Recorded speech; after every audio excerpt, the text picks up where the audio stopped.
In this video, I'm going to teach you how to place a trade using the Tradingview mobile app. If you're new to mobile trading, this guide will help you get started fast and confidently. Let's get started. First, open your Tradingview mobile app and sign in to your account using your email or linked credentials. Next, go to the chart section at the bottom navigation menu where you can view real-time market data.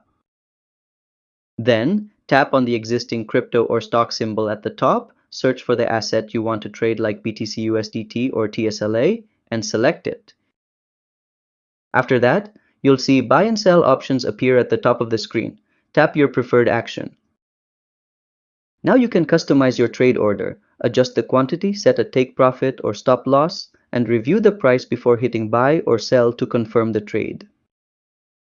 And that's how to place a trade on the Tradingview mobile app.